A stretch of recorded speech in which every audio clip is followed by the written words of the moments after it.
எப்போ பாரு அசிடிட்டி ஃபுட்டே சாப்பிட்டோன்னா நமக்கு ரொம்ப கஷ்டம். அதனால் காரத்தன்மை இருக்கிற பொருளும் சாப்பிட்ணும். அதில் வந்து விட்டமின் சி இருக்குது, கால்சியம் இருக்குது, ஃபைபர்ஸ் இருக்குது. நான் இப்போ அணைச்சிட்றேன், என்னன்னு தெரில, இன்றைக்கி தூக்க கலக்கமாக என்னன்னு தெரியல. நான் சாப்பிட்டு பார்த்துட்டு சொல்கிறேன். கொஞ்சம் வேர்க்கடலை இருந்தால் நல்லாயிருக்கும். ஓகே, நல்லெண்ணெய் இல்லைன்னா நெய் போட்டும் கிளறலாம், அது உங்கள் சாய்ஸ். அது இப்படி சேர்க்கும்போது அது அமிலமாகிடுது, இப்படி யூஸ் பண்ணும்போது அது காரமாயிடும். நம்ம குடலில் இருக்கிற அழுக்கெல்லாம் அந்த பொடி இழுத்துன்னு வந்துடும் சொல்லுவாங்க. என்னோட நாக்கு அடிமை. டேஸ்ட் இருந்தால் தான் இறங்கும். எனக்கு கொஞ்சம் டேஸ்ட் இல்லைன்னு வச்சுக்கோங்க, நானே சமைச்சதாக இருந்தாலும் இறங்காது. வணக்கம் வீவர்ஸ், வெல்கம் டு கருவேப்பிலை சமையல். இன்றைக்கி நான் என்ன பண்ண போகிறேன்னா, ஒரு சிம்பிளாக ஒரு கருவேப்பிலை சாதம் தான் பண்ண போகிறேன். அதுக்கு ஒரு ஸ்பூன் எண்ணெய் விட்டுன்ட்டேன். சரிங்களா? என்னென்னலாம் வறுக்க போகிறேன்னா, ஒரு 4 சின்னதாக மிளகாய், 1/2 ஸ்பூன் சீரகம், 1/2 ஸ்பூன் மிளகு, 2 ஸ்பூன் உளுத்தம்பருப்பு. இதை நம்ம வறுத்துடுறோம். சரிங்களா? வறுத்த பிறகு இன்னொன்று போடணும், நான் சொல்கிறேன். ஆக்சுவலாக அன்னப்பொடி போட்டேன், அது வந்து பண்ணி வச்சுட்டு டெய்லி கொஞ்சம் சாப்பிட்டிங்கன்னா நம்ம உடம்புல எந்த வியாதியும் இருக்காது. அங்காயப்பொடி போடல, இன்னும் அங்காயப்பொடி போடுறேன். அன்னப்பொடியும் ஏறக்குறைய ஒரே மாதிரி தான் இருக்கும், ஆனால் சுண்டை வத்தல்லாம் போட்டிருக்க மாட்டேன். ஸோ அன்னப்பொடி வந்து ரொம்ப பெஸ்ட்டாக இருக்குது, நான் சாப்பிட்டுன்னு இருக்கேன். அதை நீங்கள் ஒரு வாட்டி அரைச்சி வச்சுட்டா 1 மாதம் வரும். கொஞ்சோண்டு போட்டு அழகாக 2 ஸ்பூன் சாப்பிட்டா போகிறோம். அந்த மாதிரி பொடி ஐட்டம்லாம் கொஞ்சம் ரொம்ப நல்லது. இப்போ நான் என்ன பண்ண போகிறேன்னா, கருவேப்பிலை சாதம், ஆனால் ஈஸியாக குழம்பு மாதிரி பண்ணாமல் இன்ஸ்டண்ட்டாக பண்ணி உடனே சாட்டில் கிளற போகிறேன். அது எப்படின்றது தான் நான் உங்களுக்கு சொல்ல போகிறேன். ஆக்சுவலாக மிளகு சாதம் போட்டிருக்கேன், எள்ளு சாதம் போட்டிருக்கேன், இந்த மாதிரி நிறையா போட்டிருக்கேன். நீங்கள் அதெல்லாம் பாருங்கள். ஸோ இப்போ வந்து நம்ம என்ன பண்ண போகிறோம் அப்படின்னா, உளுத்தம்பருப்பு, சீரகம், மிளகு, மிளகா எல்லாத்தையும் வறுக்கிறோம். வறுத்துட்டு எடுத்துட்டு கொஞ்சம் லைட்டாக அந்த சூட்டில் ஒரு 2 வேர்க்கடலை, நம்ம சாப்பிட்றோம்ல வறுத்த வேர்க்கடலை, அதை 2 வறுத்து வச்சுட்டு, அப்புறம் கடைசியாக நல்லா ஒரு 2 கைப்பிடி அளவுக்கு நல்லா அலசி காய வச்சு, துணியில் காய வச்சு ஒரு தட்டில் பரப்பி வச்சுருந்து ஃப்ரெஷ்ஷாக போட்டாலும் சரி. இது ஒரு நாள் ஆகிடுது. இந்த கருவேப்பிலை ஃப்ரெஷ்ஷாக இருந்தால் இன்னுமே ரொம்ப நல்லாயிருக்கும். இது 1 டே ஆகிடுது. நான் ஏன் நிறையா இருக்குது, இது இன்றைக்கி கருவேப்பிலை சாதம் பண்ணிடலான்னு. ஆக்சுவலாக கருவேப்பிலை ரெகுலராக சேர்த்துக்கோங்க, ரொம்ப நல்லது. அதில் வந்து விட்டமின் சி இருக்குது, கால்சியம் இருக்குது, ஃபைபர்ஸ் இருக்குது. ஸோ இந்த மாதிரி இதெல்லாம் வந்து வாசனை மாத்திரம் இல்லை கருவேப்பிலையில், அதில் வந்து அவ்வளோ ஐட்டம்ஸ் இருக்குது. அதனால நீங்கள் கருவேப்பிலை சாதம், கருவேப்பிலை பொடி பண்ணி வச்சுக்கிறது, இந்த மாதிரி நீங்கள் பண்ணி வச்சுட்டிங்கன்னா ரொம்ப ஹெல்த்துக்கும் நல்லது. காயெல்லாம் பண்ணும்போது இந்த பொடி மிஞ்சதுன்னா கூட ஒரு ஸ்பூன் போட்டு குழம்பு பண்ணும்போது, காய் பண்ணும்போது நீங்கள் போட்டுக்கலாம். ஸோ இப்போ நம்ம இது வறுப்பட்டு நல்லா வாசனை வருது, உளுந்து வாசனை, அந்த சீரக வாசனை, மிளகு வாசனை எல்லாமே வந்துடுது, சூப்பராக இருக்குது. அதை நம்ம இப்போ வறுத்ததுனால எடுத்துடுவோம். அதே மாதிரி தான் இப்போ கண்மை போட்டிருக்கேன், அது நல்லாயிருக்கும், ரொம்ப பிடிச்சது எல்லோரும் சொன்னீங்க. அதே மாதிரி உங்களுக்கு வேணும்னு கேட்குறத தான் நான் ஒன்று ஒன்றா பண்ணின்னு இருக்கேன். சப்போர்ட் கொடுக்குற உங்கள் எல்லாருக்கும் என்னோட உளம் கழிந்த நன்றிகளும் வாழ்த்துக்களும். சரிங்களா? இப்போ வறுத்தாச்சு. அதை நம்ம என்ன பண்ண போகிறோம், ஒரு 10 வேர்க்கடலையை லைட்டாக வறுத்து எடுத்துக்கிறோம். ஏன் வேர்க்கடலையை வறுக்கிறேன், ஏற்கனவே வறுத்தது தான், இருந்தாலும் இன்னும் நல்லா க்ரன்ச்சியாக இருக்கும், அதுக்காக தான் லைட்டாக வறுத்துக்கிறோம். இதை என்ன பண்ணணும், கொஞ்சம் எடுத்து வச்சுட்டு கொஞ்சம் வந்து அதோடு சேர்த்து கடைசியில் எல்லாத்தையும் பொடி பண்ண பிறகு லைட்டாக அதை போட்டு ஒரு சுற்றணும். அப்போ பாதியாக இருக்கும், ரொம்ப நல்லாயிருக்கும். மொத்தமாக போட்டு நீங்கள் இது பண்ணிடக்கூடாது. கடைசியாக எல்லாம் அரைப்பட்ட உடனே கொஞ்சமாக போட்டு ஒரு சுற்றணும் நீங்கள், அவ்வளோதான். ஸோ இதையும் வறுத்து எடுத்தாச்சு. இப்போ நம்ம என்ன பண்ண போகிறோம், கருவேப்பிலையை அப்படியே சேர்த்துடுறோம். நல்லா ஒரு கைப்பிடி கருவேப்பிலை, இது ரொம்ப நல்லாயிருக்கும். இத்தனையும் போட்டு அப்படியே ஒரு 4 பேருக்கு தாராளமாக சாதம் கிளறலாம், ரொம்ப நல்லாயிருக்கும். 6 பேர் கூட கலரலாம். நல்லா இப்படி அழுத்தி பிடிச்சி ஒரு கைப்பிடி வரணும் நல்லா, அந்தளவுக்கு கருவேப்பிலை இருந்தால் தான் டேஸ்ட்டு ரொம்ப நல்லாயிருக்கும்.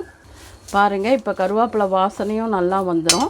நம்ம எல்லாத்தையும் பொடி பண்ணிட்டோன்னா சும்மா 2 மினிட்ஸில் கருவேப்பிலை ரெடி ஆகிடும். நீங்கள் வந்து கருவேப்பிலெல்லாம் ஒன்றுமே சமைக்க முடியல, காய்கறியே இல்லை அப்படின்னா இந்த மாதிரி கருவேப்பிலையெல்லாம் கொஞ்சம் சேர்த்து வச்சுட்டு கருவேப்பிலை சாதம் பண்ணிடலாம். இன்ஸ்டண்ட்டாக ஒரு புளிக்காய்ச்சல் பண்ணலாம். நான் ஏற்கனவே போட்டிருக்கேன். இந்த மாதிரி நீங்கள் உங்களுக்கு பிடிச்ச ஐட்டம்ஸ்லாம் அப்பப்போ டக்குன்னு இந்த பொடியெல்லாம் சாப்பிடும்போது நம்ம குடலில் இருக்கிற அழுக்கெல்லாம் இந்த பொடி இழுத்துன்னு வந்துடும் சொல்லுவாங்க. சரிங்களா? நான் இப்போ அணைச்சிட்றேன். என்னன்னு தெரில, இன்றைக்கி தூக்க கலக்கமாக என்னன்னு தெரியல.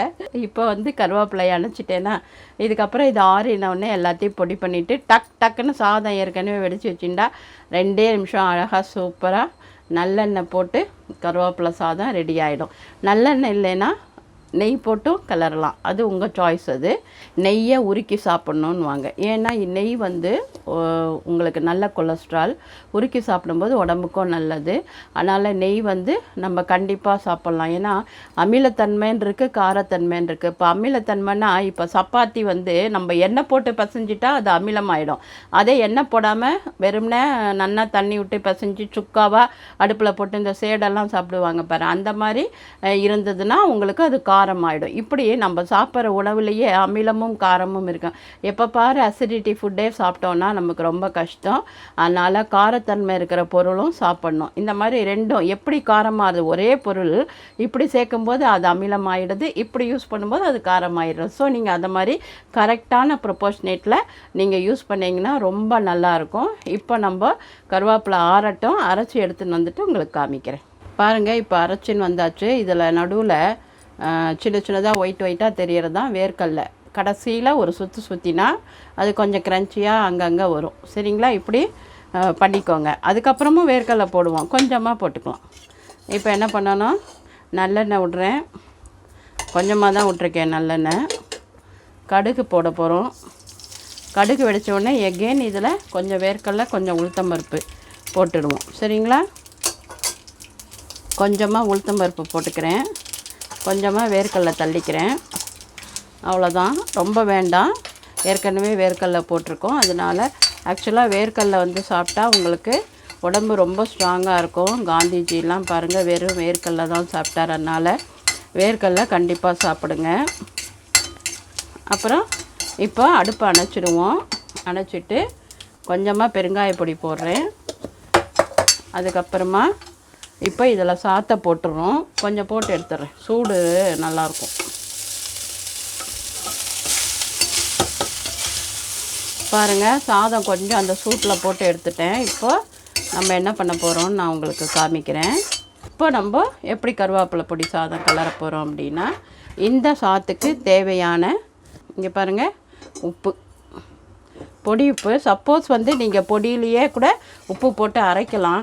ஆனால் சம்டைம்ஸ் வந்து நம்ம அது வேறு எதுக்காவது யூஸ் பண்ணுறோம், மீதி இருந்ததுன்னா அதில் உப்பு இருக்குன்றதுனால நான் இன்றைக்கி அரைக்கலை. ஏன்னா காய்க்கு எதுக்காவது யூஸ் பண்ணலாம், கொஞ்சம் மிஞ்சதானா அப்படின்னு சொல்லிட்டு வச்சுருக்கேன். ஸோ இப்போ நான் என்ன பண்ண போகிறேன், இப்போ அரைச்சிட்டு வந்த பொடியை முக்கால்வாசி தள்ளிடுறேன். பாருங்கள், ரொம்ப சூப்பராக இருக்கும். நீங்கள் மிளகு சாதம்லாம் விடுங்க, இந்த கருவேப்பிலை சாதம் பிச்சுண்டு போகும். அவ்வளோ சூப்பராக இருக்கும், பிரமாதமாக இருக்கும். இந்த வார்த்தையில் வர்ணிக்க முடியாது. உப்பு போட்டாச்சு, பெருங்காயம் போட்டால் எல்லா ஃப்ளவரும் இதில் இருக்கும். சாப்பிட்றதுக்கும் அந்த டேஸ்ட்டுக்கு என்னோட நாக்கு அடிமை. மற்றவங்க பற்றி எனக்கு தெரியாது, நான் கொஞ்சம் ரொம்ப டேஸ்ட்டு பார்ப்பேன். டேஸ்ட் இருந்தால் தான் இறங்கும். எனக்கு கொஞ்சம் டேஸ்ட் இல்லைன்னு வச்சுக்கோங்க, நானே சமைச்சதாக இருந்தாலும் இறங்காது. இப்போ நம்மளோட சாதம் என்ன ஸ்டேஜில் இருக்குது அப்படின்னு பார்த்தோன்னா, நல்லா சூப்பராக கலரணும். எவ்வளோ வந்து கருவேப்பிலை சேர்க்குறீங்களோ அவ்வளோக்கு அவ்வளோ கலர் இருக்கும், டேஸ்ட்டும் நல்லாயிருக்கும். ஆனால் எதையுமே நீங்கள் பார்த்தாலே தெரியும். இப்போ அந்த கைப்பிடி அளவுக்கு அரைச்சேன். சும்மா 1 டம்ளர் அரிசிக்கு கொஞ்சோண்டு மீதி வச்சுட்டுருக்கேன் பாருங்கள். இதை இன்னும் கொஞ்சம் சாதம் இருந்ததுன்னா அதில் போட்டுக்கலாம். அடுத்தது நான் என்ன பண்ண போகிறேன் இன்றைக்கின்னா, தயிர் சாதம் தான். சாதத்தை குழச்சி வெடிச்சிட்டு தயிர் சாதம் பண்ணிடுவேன். இன்றைக்கி ரொம்ப சிம்பிள் மீல்ஸ் தான் இது. கருவேப்பிலை சாதம், தயிர் சாதம், அப்பளம்.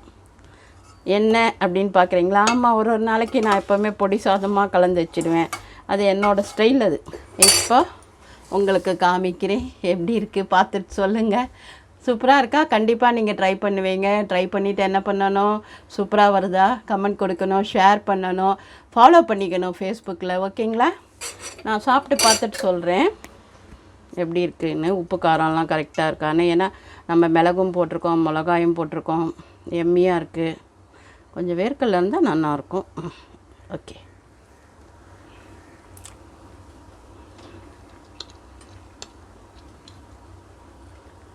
கருவேப்பிலை ஸ்மெல் ரொம்ப நல்லா இருக்குது. ஆனால் நீங்கள் பெருங்காயம் மாத்திரம் கொஞ்சம் கம்மியாகவே போட்டுக்கோங்க. ஏன்னா சில பேருக்கு பெருங்காயம் பிடிக்கும், சில பேருக்கு பிடிக்காது. ஏன்னா இந்த கருவேப்பிலை ஃப்ளேவரை வந்து அது அடிச்சுடுத்துனா என்ன பண்ணுறது? நீங்கள் பெருங்காயம் கொஞ்சம் கம்மியாகவே போட்டுக்கோங்க. மற்றபடி ரொம்ப சூப்பராக இருக்குது. எப்பவும் போல் ஆரோக்கியமாக சாப்பிடுவோம், ஆரோக்கியமாக இருப்போம். நன்றி, வாழ்த்துக்கள்.